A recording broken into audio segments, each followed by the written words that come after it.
Honor to welcome you to the second annual Ownership Economy Summit. To all the entrepreneurs, innovators, policymakers, investors, and change makers here today, thank you for joining us. To our sponsors, including Aspen Institute, Prudential, Filecoin, Near, Plural, Energy, Gary Community Ventures, Common Share, and Cerulean Ventures, thank you for helping to make this happen. So we gather at a pivotal moment in history. Never in the history of humanity have we seen such a concentration of wealth and power in such a small group of people. We've frequently faced these pivotal points in history, where as a society we must answer whether we believe in a right for all to the decency in work and quality in life. For too long, this debate has been defined by isms: communism versus capitalism, socialism versus liberalism. But these labels often oversimplify the complexities of our modern world. Instead of clinging to rigid ideologies, we ought to focus on practical solutions that address the real challenges we face today, like income inequality, climate change, biodiversity loss, concentration of wealth, and a politics of division. It's time to move beyond binary thinking and embrace a more nuanced approach that combines both the elements of systems that we know today and that we will create to create a more equitable and sustainable future. The reality is that the hard work of the next decade will not be black and white, but fought in shades of gray. Stark choices make decision-making easier. Vilifying the rich, decrying redistribution through taxes, the politics of right versus left, all of these are simplifications. Each of us is more than one thing. We work as employees and consultants and have pensions and investments. Some of us take higher risk through angel, venture, and private equity investments. Many of us own wealth through our homes and through other real assets.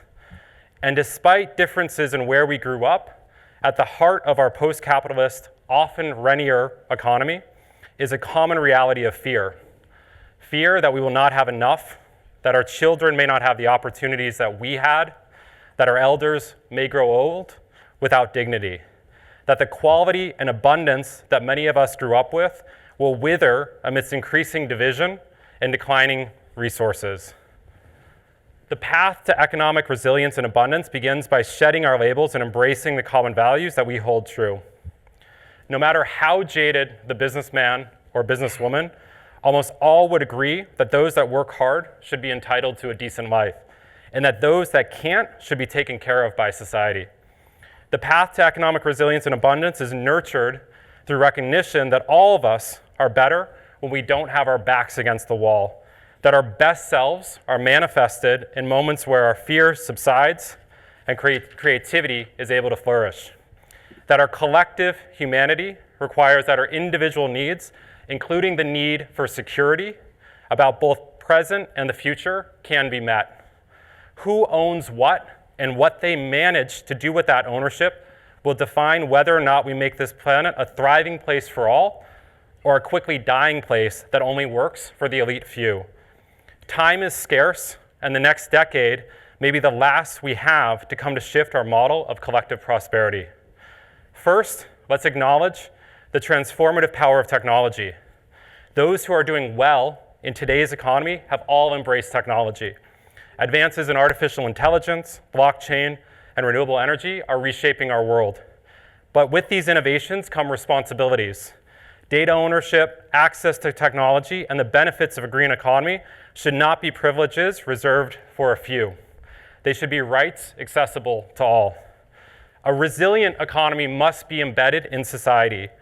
And if technological innovation is a core pillar of such a society, then such innovation must be done while simultaneously managing the boundaries, such as climate change and biodiversity, that are imposed by a finite world. To that end, a world that only prioritizes the discreteness of binary code loses out on the integral abundance that defines what it means to be human. At the heart of managing these tensions between growth and distribution is a call to reimagine how businesses operate. And that requires not BSing ourselves that we are more good or evil than our neighbor. that our capacity for greatness is as much due to circumstance as it is to anything we are innately born with. As such, a resilient economy relies on us crafting smart incentives and organizational structures that reward those that participate, steer, and contribute value, both quantitative and qualitative, to the firms and ecosystems that define an abundant society. It smiles knowingly at pithy statements about hope and vision, recognizing that the hard work of building a resilient society relies on organizational, economic, technical, legal, and governance innovation. That is the hard work that the folks in the room are here to do today, to cross bridges and boundaries and ecosystems, to build what can be the tip of the spear in a war for dividing the economics of the next decade. Throughout the summit, we'll hear from experts who are leading the way. We'll dive into how we can finance the green energy transition equitably.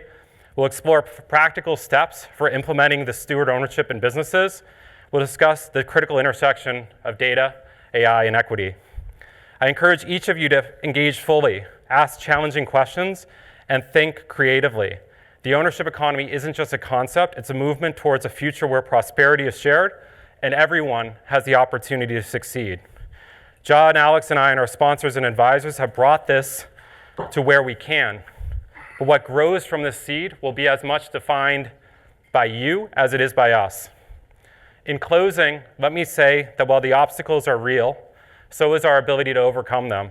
Together, we can build an economy that works for everyone, an economy where ownership and opportunity are not exclusive, but are the foundations of our collective success. Thanks for being here, and I want to invite Jahed, my partner in the ownership economy, and Adam and Albert to stage now for the first panel. Thanks, man.